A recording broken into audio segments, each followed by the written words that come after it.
윤석열 대통령 캠프에 참여했습니까? 안 했습니까? 했습니다. 했죠? 그렇습니다. 참여했다가 공약집에 오똑해라는 표현 써가지고 해촉됐죠? 그렇습니다. 정치인이죠? 정치인, 무엇이 정치인인지 모르겠습니다. 대선 캠프에 참여하는 사람이 정치인이지 그 사람이 정상적인 법률가입니까?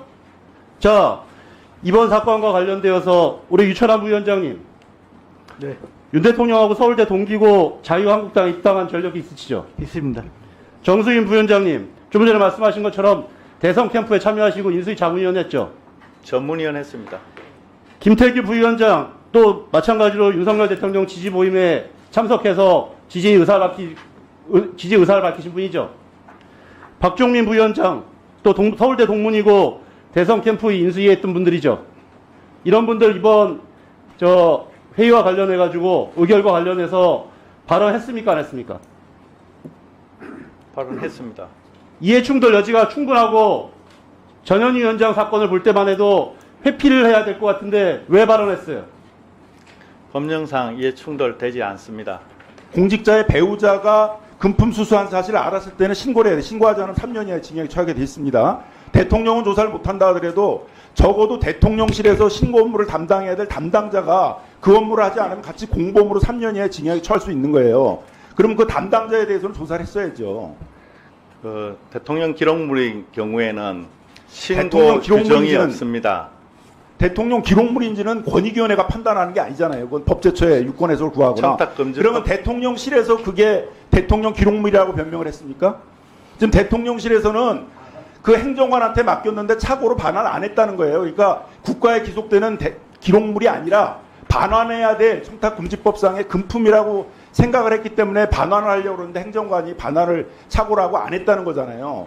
대통령실은 대통령 기록물이 아니라고 그러는데 왜 권익위가 대통령 기록물이라고 생각합니까? 저희도 대통령 기록물이 아니라고 판단했습니다.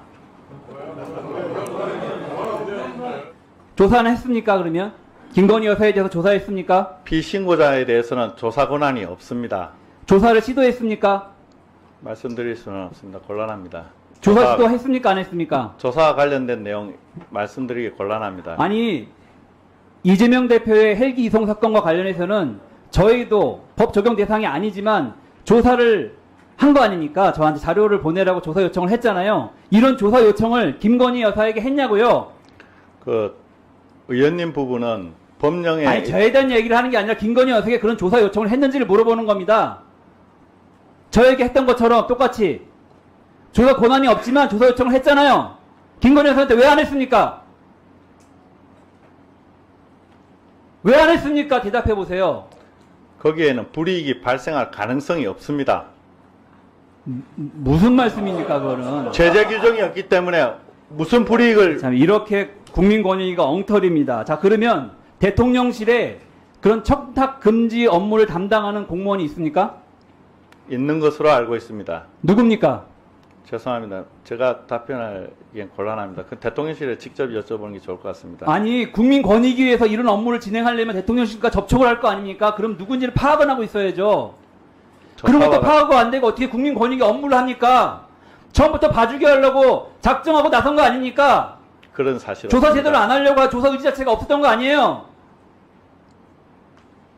국민권익위에서 사실조사를 별도로 어떤 절차를 거쳐서 대통령실이나 어떤 확인 절차를 거친 바가 없이 이 신고 내용 하나만으로 법 적용을 한다는 것은 저는 좀 무리수가 상당히 있다고 봅니다. 국민권익위원회에서 저희 위원실에 제출한 회의록에 나오는 얘기입니다. 예, 일부 무슨 의원 최선을 다해서 사실조사를 해요. 신고 내용 말고는 사실조사 된 게 하나도 없다고 회의록에 나오잖아요. 지금 거짓말 하시는 겁니까? 일부- 증인선서 안 하고 했다고 이렇게 거짓말 하셔도 돼요? 신고 내용 말고 하나도 없다고 회의록에 있어요. 이래서 청문회 필요합니다. 증인선서 하고 해야지. 이렇게 거짓말해도 돼요? 권익위원회에서 제출한 전원위원회 회의록에 나와 있어요. 신고 내용 말고 사실관계 조사 하나도 한 게 없다고.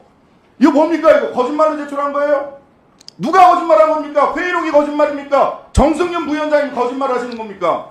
어느 위원이 기록을 잘못 보고 그렇게 말씀하신 겁니다. 위원님, 아, 그럼 이 위원 참석하게 해주십시오. 이 위원 참석하게 해주십시오. 자, 보세요. 처벌 규정이 없으면 처벌을 못하는 거지 조사를 하고 안 하고는 또 이게 다른 개념이에요. 전 말장난으로 보여진다는 겁니다. 분명하게 이것이 조사를 해야 되는지 말아야 되는지 판단을 하고 조사를 하면 하되 죄가 있건 없건 간에 이 처벌 규정이 없기 때문에 죄가 있어도 처벌 못한다 이렇게 얘기가 나왔으면 본 의원이 이해를 하겠는데 조사 자체를 하지 않았어요. 그렇습니다. 아니, 처벌 규정이 없다는 거는 조사를 못한다는 얘기가 아니잖아요. 저희는 그 됐어요. 예. 그냥 간단하게 여쭤보겠습니다. 네. 얼마나 많은 사람이 이런 일을 할 수 있는지 지금 현재로는 그러면 저는 이제 지역구 국회의원이잖아요. 그리고 정무위원입니다. 누가 저한테 300만 원짜리 명품백을 주면 이건 잘못이죠? 예, 그렇죠. 제 아내가 받으면 괜찮습니까? 이건 물론 당연히 대가를 바라지도 않고 상임이나 지역구라 상관없다면요. 예, 그러니까 직무 관련성이 없다면 그러니까 없다면 호의적인 선물이라고 판단될 다 가능성이 그냥 있습니다. 300만 원짜리 정도는 대한민국 국회의원 와이프들이 다 받아도 되는 거죠.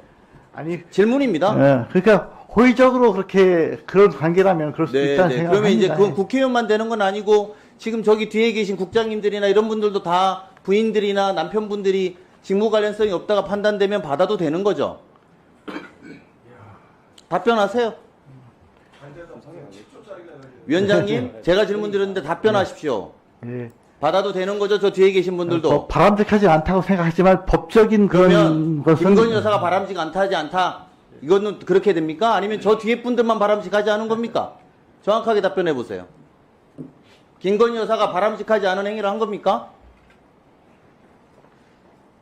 예, 답변드리기가 참 또 애매합니다. 아니 정확하게 말씀하셔. 뒤에 분들은 바람직하지 않고 우리 영부인은 받으셔도 됩니까? 예, 구체적인 것은 제가 답변드리긴 좀 어려울 것 같아요. 뭐가 구체적인 겁니까? 이거 되게 단순한 이야기 아닙니까? 똑같은 상황에 대해서 여쭤보는 겁니다. 법이라는 게 상식 아닙니까? 판사님 출신이신데 이 정도는 말씀해 주셔야 저희도 그 소신 정도는 믿어볼 거 아닙니까? 저 뒤에 계신 분들 남편이나 사모님들이 받으시는 것 문제 없다고 말씀하신 거죠? 아닙니까? 아니면 아니, 적절하지 않은 겁니까? 청탁금지법상의 제재는 없다는 취지 말씀입니다. 아니 그러니까요. 제가 그 말씀 드리는 거예요. 청탁금지법상에 대한민국에 있는 모든 공직자의 배우자들은 300만 원 정도는 받아도 괜찮은 거죠? 네.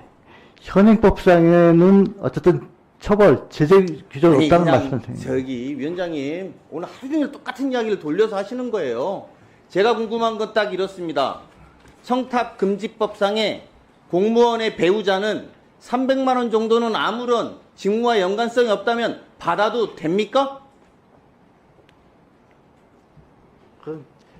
제가 드릴 말씀은 아닐 것 같습니다. 아니 권익위원장이잖아요. 청탁금지법의 주무부서 아니에요. 아니, 저는 이제 청탁금지법의 적용 여부만 말씀드리는 그래서 것이지. 말씀드리는 거예요. 네. 그 법에는 괜찮다라는 거를 묻잖아요, 제가.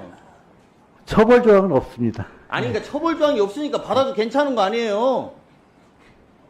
처벌 조항이 없다고 해서 받아도 좋다, 괜찮다는 말씀을 아. 단정적으로 드리기는 어렵습니다. 예, 처벌 조항이 없지만 받으면 안 될 거를 받은 거네요. 그러면 김건희 여사가. 그것까지는 제가 말씀드리지 않았습니다. 지금 방금 그렇게 말씀하셔놓고 처벌 조항이 말 없다는 그렇게 돌린다고 달라지지 않습니다. 이게 우리가 부끄러운 모습이라는 거예요, 위원장님. 제가 안타까운 것은 이 모습이 얼마나 부끄럽습니까? 거기다가 김건희 여사만 말하면 움찔하시는 거예요. 그래 우리 모두가 다 이상한 이야기를 하는 거예요. 오늘 하루 종일. 간단한 겁니다. 대한민국 공무원의 부인이 300만 원짜리 백을 받아도 됩니다 라고 말 못하고 김건희 여사 물어보면 제가 말하기가 어렵습니다라고 하는 권익위원장 보면서 국민들이 어떻게 청년에 대해서 운운할 수 있느냐고 판단하는 게 오늘 이 자리라고 저는 생각합니다. 분명히 명심하시고 국민들이 납득할 만한 이야기를 하십시오. 이상입니다. 스스로 대통령하고 서울대 법대 동기죠. 예, 맞습니다. 그런데 이 사건에 스스로 회피 신청할 생각 안 해봤습니까? 예, 뭐 재척 사유에 있지도 않았고 또 회피할 사유가 있다고 생각하지는 않았습니다. 그럼 그동안에요. 권익위의 여러 거쳐간 위원님들께서 회피한 건 왜 했습니까? 왜 했다고 생각하세요? 개개의 그럴 만한 사유가 있다? 예, 그게 개개의 경우에는 그 제가 정도로 잘 저는 위원장님이 판사 출신이 아니면 이렇게 질문 안 합니다. 평생 법관의 양심과 법률에서 판결을 했기 때문에 본인이 스스로 가장 엄한 잣대를 여기에 들여대야 된다 그거예요. 거기서부터 절차적 정당성을 확보하고 투명성을 확보해야지 이 조직이 굴러간다고 보는 겁니다. 어떻게 그 정도 생각을 가지고 판사를 했습니까? 그동안에 보면은요, 많은 분들이 자신의 지인이나 학연, 혈연 등과 관계 있는 사건에 대해서 대부분 회피 신청했고요.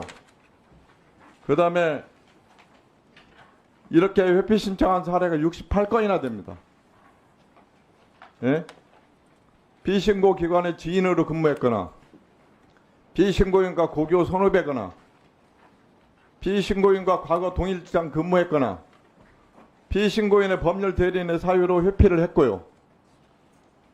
심지어 2020년 3월 9일에는 이 부위원장이 피고인과 일회성 만남을 가졌다는 이유로 표결 회피를 했습니다. 그런데 회피 사유가 안 된다고요? 그렇게 위원장의 양심에서 그 정도로 독립성을 유지할 수 있습니까? 설사 본인이 그 주관적으로 유지한다 하더라도 대한민국 국민이 모두 다 국민 권익의 의사결정 과정을 보고 있는데 스스로 회피하는 게 맞지 않습니까? 저 부위원장도 마찬가지고. 그렇게 스스로 자정할 수 있는 능력이 안 되기 때문에 지금 오늘 이 자리에서 권익위만 계속 집중 질문을 받고 권익위 설립 자체 존재 필요성에 대해서 의문을 갖는 겁니다. 여러 의원들이. 조직을 보호하지도 못하잖아요. 평생 여기에 권익위 근무한 공무원들은 뭐가 됩니까 지금?